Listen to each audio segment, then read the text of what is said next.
디프리케이티드 갑니다. 네. 예, 나중에 언젠가 제거될 예정이지만 아직은 제거는 안 돼 있고 지원을 중단했을 뿐 동작은 다 되고 있는 녀석들입니다. 여기 있는 애들, 디프리케이티드.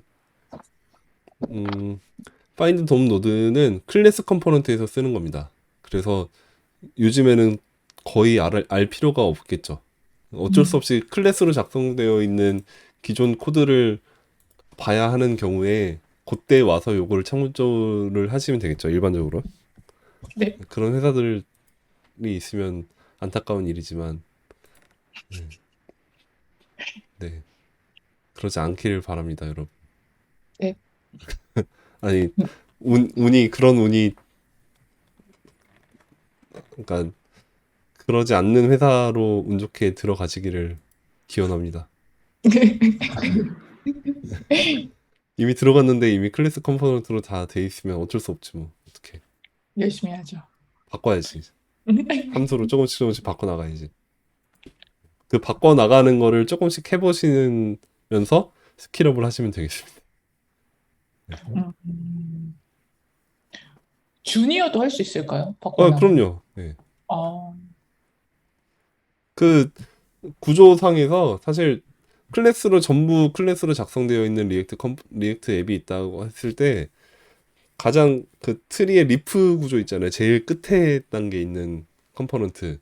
네네. 그런 컴포넌트는 클래스를 그러니까 함수 컴포넌트로 다시 바꿨을 때 문제가 될 영향이 적겠죠. 음, 최말단이니까. 음, 네, 그런 애들부터 하나씩 하나씩 바꿔보는 거죠. 제일 음, 끝에 거 바꿔보고 괜찮으면 걔네들만 임포트하는 그 상위의 녀석도 바꿔보고 음, 네. 그런 식으로 조금씩 조금씩 하다 보면 전부 바꿀 수 있게 될 겁니다. 음, 다만 이제 리액트 버전이 문제겠죠. 그 버전을 아, 먼저 올려보고 음, 18 버전으로 먼저 올린 다음에 문제되는 것들 먼저 해결하고 그러고 나서 함수로 전환하는 거를 조금씩 하면 돼요. 네.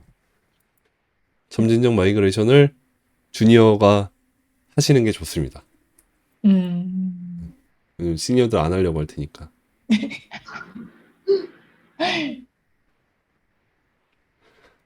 음, 네, 파인드 업로드는 들어오는 게 컴포넌트 인스턴스라는 녀석이 옵니다. 컴포넌트 인스턴스는 뭐냐? 컴포넌트인데 인스턴스라는 거죠. 그냥 클래스로 만든 인스턴스. 음, 네, 서브 클래스의 인스턴스. 인스턴스라는 말은 아시죠? 네. 네, 자바스크립트 얘기니까 넘어가고요. 그래서 반환값 파인드 돔노드가 반환하는 거는 컴포넌트 인스턴스 내에서 가장 가까운 첫 번째 브라우저 돔노드를 반환합니다. 이게 애초에 이름부터 그거죠. find 돔 노드. 돔 음, 노드를 찾아라. 현재 내가 입력한 클래스 컴포넌트 안에서 엘리먼트 최상단 엘리먼트를 반환해라. 그거죠. HTML 엘리먼트를 반환해라. 돔 노드를 찾아라. 이런 거죠. 널이나 펄스면은 널을 반환하고요. 문자열 경우에는 텍스트 돔 노드를 반환합니다. 문자열 자체도 텍스트 노드로 전환이 되니까 돔 음, 노드로 준다고 하네요.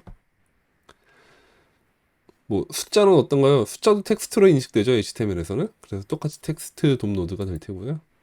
음, 음, 컴포넌트는 여러 자식이 있는 배열 또는 프래그먼트를 반환할 수 있습니다. 근데 이 경우에는 파인드 돔 노드는 비어있지 않은 첫 번째 자식에 해당하는 돔 노드를 반환합니다. 프래그먼트로 여러 개가 있다고 하면 그 배열 요소 중에 널이 아닌, 펄스가 아닌 다른 값이 있는 그 첫 번째 요소를 반환합니다. 그 얘기고 파인드 돔 노드는 마운트된 컴포넌트에 대해서만 작동을 합니다. 예외를 던지고요. 그렇지 않으면 호출 시점의 결과만 반환하고요. 변경 사항이 있어도 나중에 변경 사항이 생겨도 그거를 얘는 알 수가 없어요. 그렇겠고 클래스만 받고요. 함수 컴포넌트는 사용할 수 없습니다. 함수 컴포넌트에 쓰고 싶으면 어떡하지? 노드를 찾는 거. 왜 그렇게 하는 거야? 라는 얘기인 것 같아요. 리액트에서. 돔 음, 노드를 찾고 싶으면 REF를 쓰세요. 아, 네. 그럼. 사실 그러면 되는데 여기서 왜 이런 기능을 왜 제공하고 있었는지 저도 모르겠어요. 음, 기존에. 뭐 jQuery로 치면 이런 느낌이죠. 달러 뭐 A 한 다음에 EQ 0 이런 느낌이죠. 파인드 노드가 첫 음, 번째 인자를 찾는 거. 뭐 그건 정확히 매칭은 아닌 것 같고 배열일 경우에는 첫 번째 요소를 찾는 게 맞는데 뭐 다른 뭐가 있나? 파인드로 해야 되나? 몰라 아무튼 음, 네. 좀 이상하게 동작하는 것 같아요. 그러니까 예를 들어 이런 거죠. 컴포넌트가 클래스로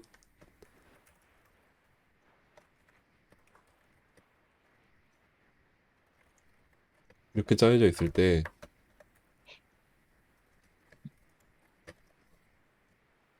이렇게 diab가 있다라고 하면 얘가 반환이 될 거예요. 얘에 대한 돔 노드가. 네. 근데 프래그먼트일 때 그리고 그 프래그먼트 안에서 배열로 있다라고 할 때 1, 2, undefined 뭐 이렇게 있으면 1에 대한 텍스트로 바뀐 텍스트 돔 노드가 반환이 될 거죠. 그 말인즉 원래는 가장 처음 등장하는 diab의 엘리먼트가 있으면 그게 JSX 상에서는 최상단위를 반드시 어떤 태그로 감싸야 되니까 무조건 얘가 찾아줘야 맞을 것 같은데 걔가 프래그먼트일 때 예외적으로 이제 내부에서 다시 또 찾겠다는 거잖아요. 그러니까 이 검색 조건이 좀 짜치는 거죠. 약간 뭐라고 해야 돼? 네, 뭐 아무튼 그렇습니다. 음, 이- 이상한 것 같아요, 이거. 음, 네, 그래서 사용법으로 클래스 컴포넌트의 루트 돔 노드 찾기, 네, 파인드 돔 노드를 호출해서 렌더링된 돔 노드를 찾으면 일반적으로 보통은 루트 돔 노드가 되겠죠. 찾아진 게 최상단에 있는 거. 음, 근데 이렇게 찾으면 아까 방금 말했듯이 프래그먼트로 감싸져 있는 배열 요소일 경우에는 얘가 아니라 다른 애가 찾아지는 경우도 있을 수 있으니까 그러려니 음, 그냥 RF 쓰세요. 그죠? 음, RF에서 먼저 처음부터 필요한 녀석에다가 RF 그냥 갖다 놓으면 되는데 네, 파인드 돔 노드를 사용하는 코드는 JS 노드와 해당 돔 노드를 조작하는 코드 사이의 연결이 명시적이지 않기 때문에 취약합니다. 무슨 말이죠? 지금은 일단 동작하고 있는 녀석이지만 얘를 나중에 어떤 누군가가 DIB로 이렇게 감쌌어. 그러면 파인드 돔 노드로 찾아진 애가 인풋이 아니죠. 이제는. 그죠? 요거 원래 인풋을 찾으려고 했던 건데 DIB로 감싸면서 파인드 돔 노드가 가장 최상단에 있는 첫 번째 HTML 엘리먼트를 찾는다고 했으니까 이제 디아비를 찾을 거잖아요. 그럼 음, 디아비는 셀렉트라는 명령이 없으니까 에러를 내겠죠. 그래서 클릭해 보면 이제 에러가 나는 거죠. 런타임 에러가.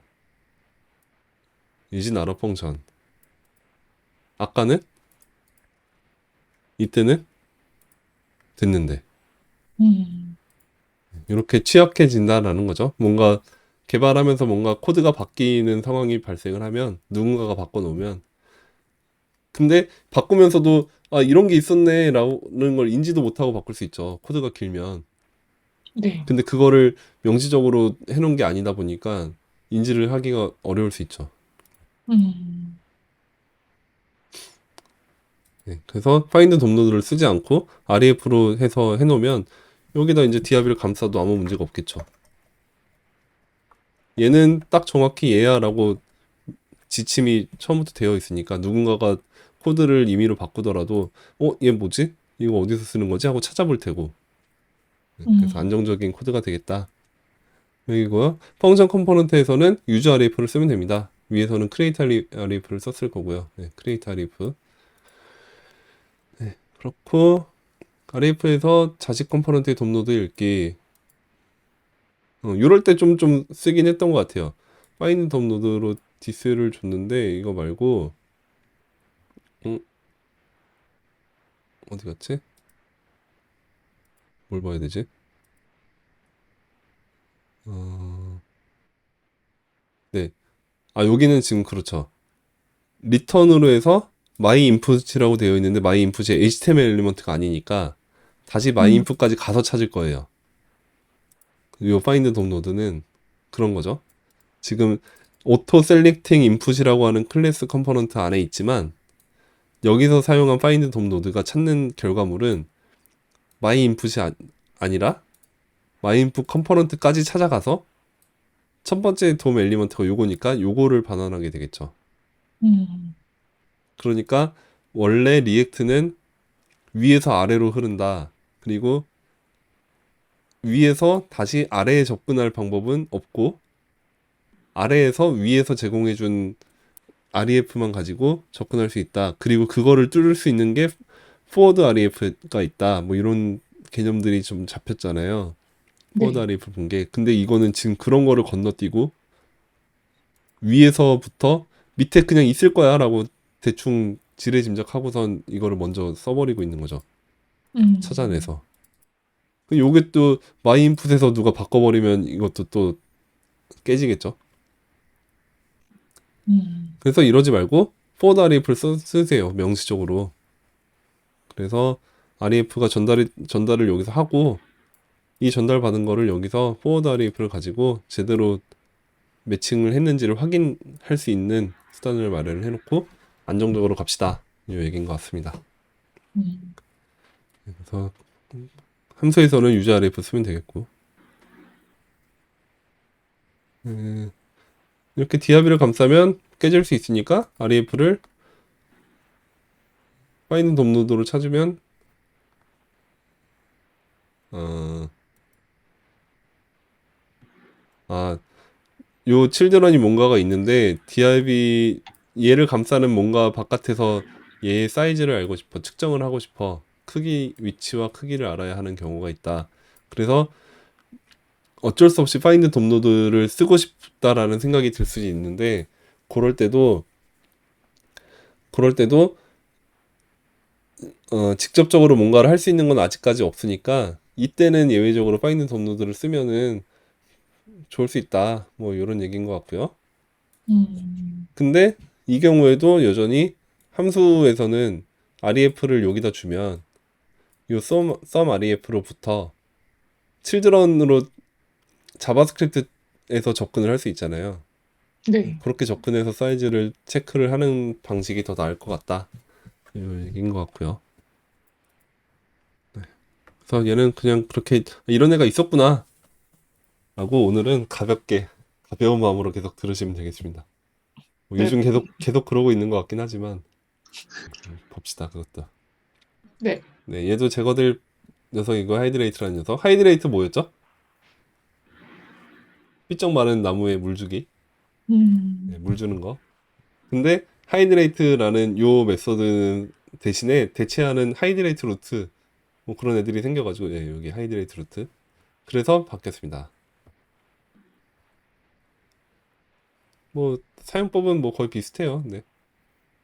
하이드레이트를 쓰면 리액트 17까지는 하이드레이트를 제공을 했습니다. 리액트 18에서 하이드레이트 루트로 바뀐 거고. 음, 네. 그리고 돔 노드의 내부에 존재하는 HTML에 첨부를 하고 내부 돔을 이제부터 리액트가 관여를 하게 됩니다. 일반적으로 하이드레이트 호출은 한 번만 있습니다.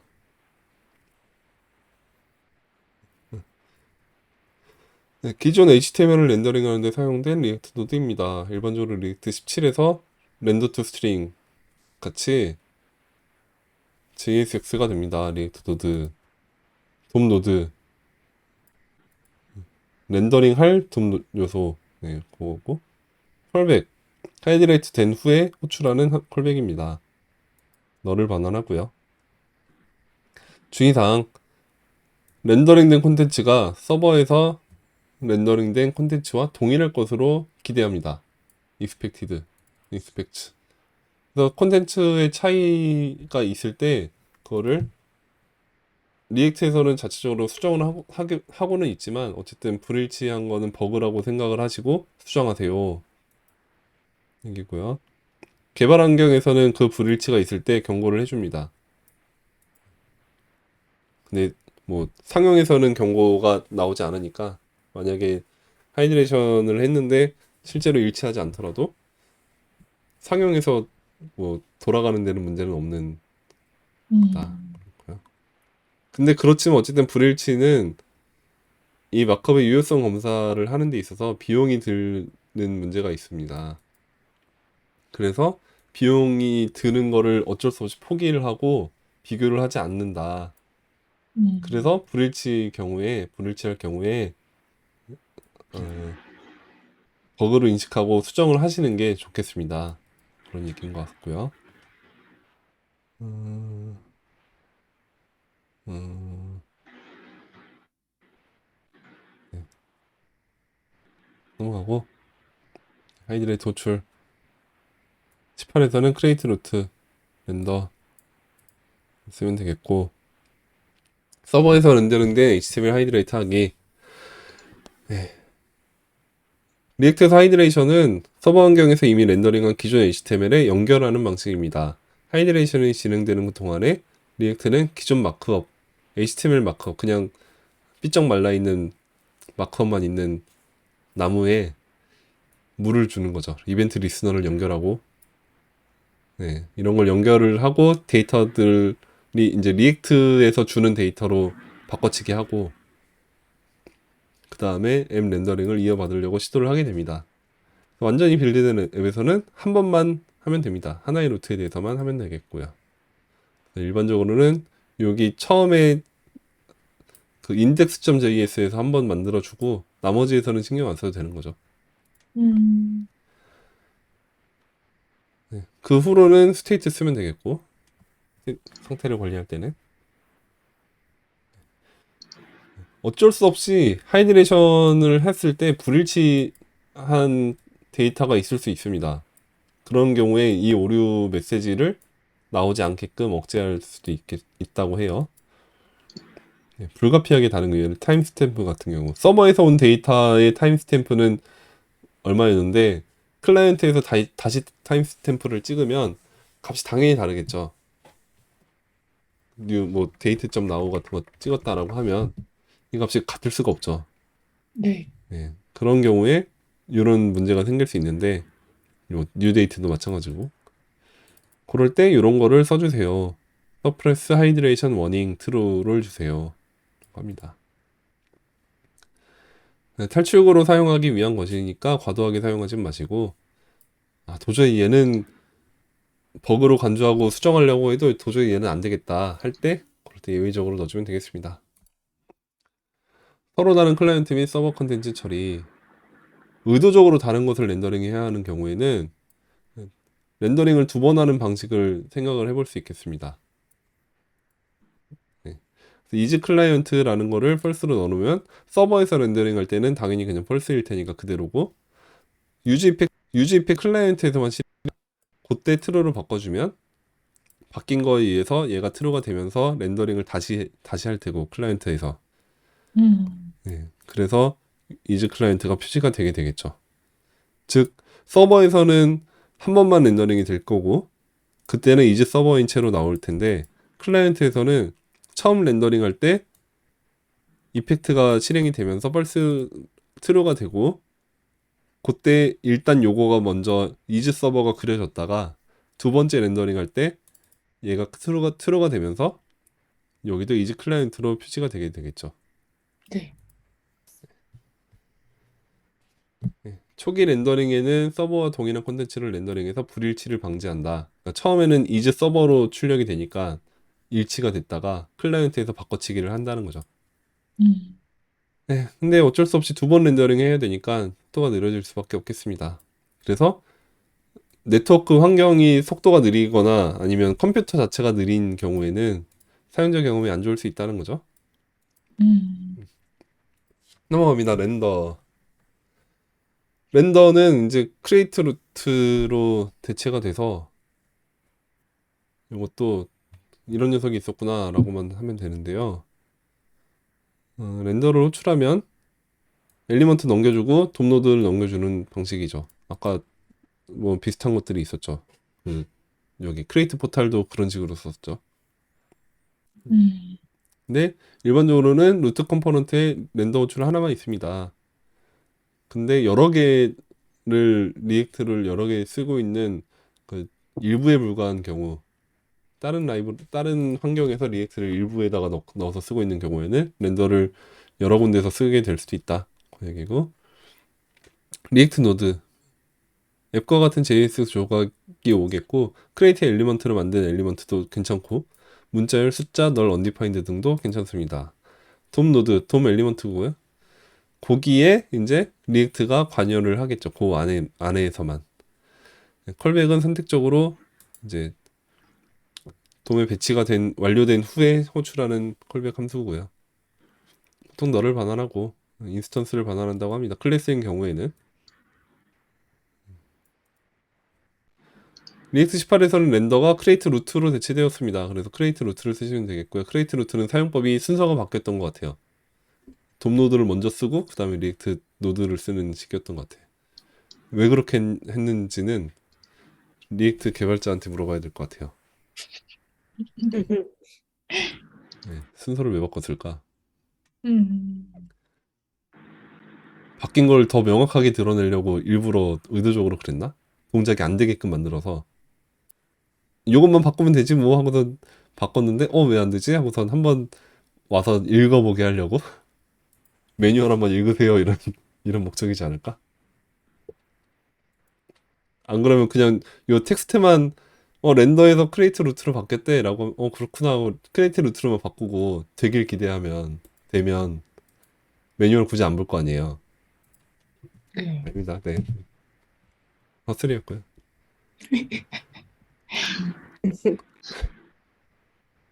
어, 렌더를 처음 호출할 때 돔 노드에 있는 모든 콘텐츠를 지우고 리액트 컴포넌트를 렌더링합니다. 그리고 이미 만들어져 있는 HTML에다가 하려는 경우에는 하이드레이트를 써주세요.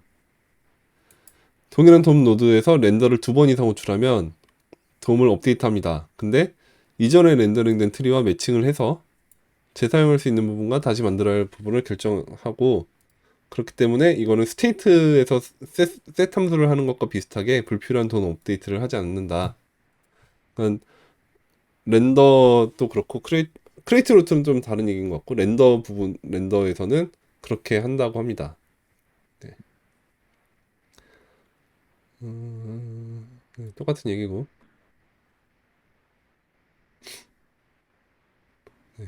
봤던 얘기니까 넘어가고 일반적으로 한 번만 수행하면 되겠습니다. 여러 번 하면 안 되겠고요. 보통은 그러지 말고 한 번만 한 다음에 스테이트를 바꿀 때는 셋 스테이트 써주시면 되겠습니다. 완전히 빌드되지 않은 리액트가 일부만 관리하는 경우에는 각각의 리액트 최상위 UI에서 렌더를 여러 군데에 호출하면 되겠습니다. 이렇게 내비게이션이라고 하는 DIV가 있고 뭐 커멘트라고 하는 DIV가 있으면 거기다가 각각 따로따로 그리고자 할 때 이렇게 하면 되겠습니다. 이 부분이 음, 리액트가 아니라는 거죠. HTML 상에 보면 내비게이션 나브가 있고 메인이 있고 이 부분은 리액트가 관여하지 않는 부분 여기는 다시 리액트가 관여하는 부분 그러면 두 군데다가 따로따로 그려야 되니까 이렇게 하면 되겠다. 음, 렌더링된 트리는 unmount component at node로 파괴할 수 있습니다.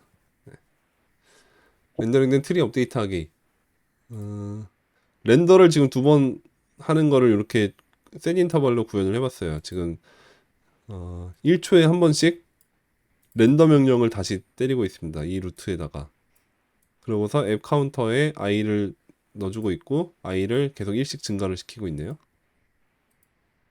계속해서 렌더 명령이 수행이 되고 있는 거죠. 네, 근데 그럼에도 불구하고 이 업데이트가 여기까지는 그대로 유지가 되고 바뀐 부분만 다시 렌더링이 일어나고 있다라는 겁니다. 왜냐면 잘 보면 여기 깜빡하는 것처럼 보여질 때가 한 번 있었거든요. 좀 전에도. 음, 네, 근데 이 부분은 그대로 있는 것 같아요. 아무튼 그렇고 여러 번 호출하는 경우는 흔하지 않습니다. 네, 스테이트를 업데이트 하세요. 언마운트 컴포넌트 노드 봅시다.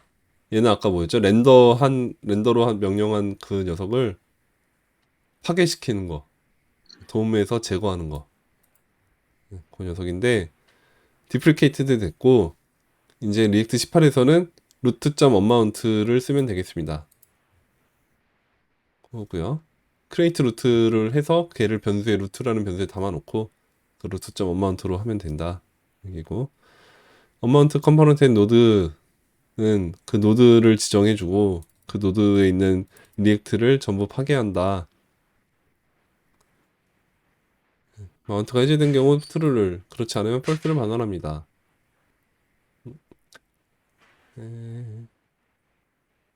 제거를 해야 될 필요성이 있을 때 그렇게 하면 되겠다.